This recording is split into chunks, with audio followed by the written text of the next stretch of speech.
Whose advice are you going to follow?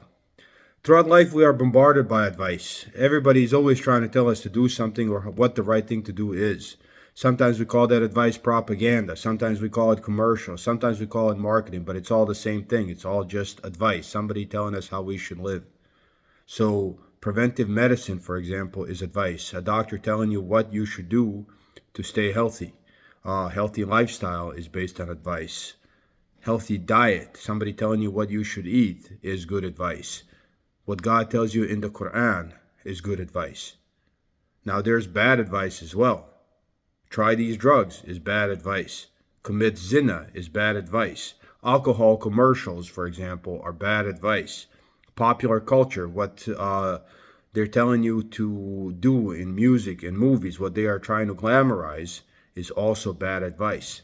So advice is always coming at us from all angles, and we have to decide. It is up to us to decide what advice we are going to follow, and ultimately this determines the outcome of our life. And I want to mention a verse from the Quran that Shuaib, as he realizes that his people are not going to take his advice, he tells them, and he turns away from them and says, O my people, certainly I delivered to you the messages of my Lord, and I gave you good advice. How shall I then be sorry for an unbelieving people? If we choose to follow the wrong advice, our life is going to end up in destruction.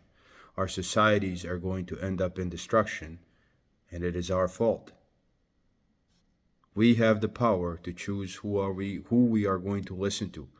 We can listen to those who love us, who want what's good for us, and who loves us more than God. Or we can take advice of those who hate us, and no one hates us more than the shaitan. Do what God loves, stay away from what God hates. That is the best advice. And if you choose not to take this advice, then there's nobody that's going to grieve over you. Peace be with you.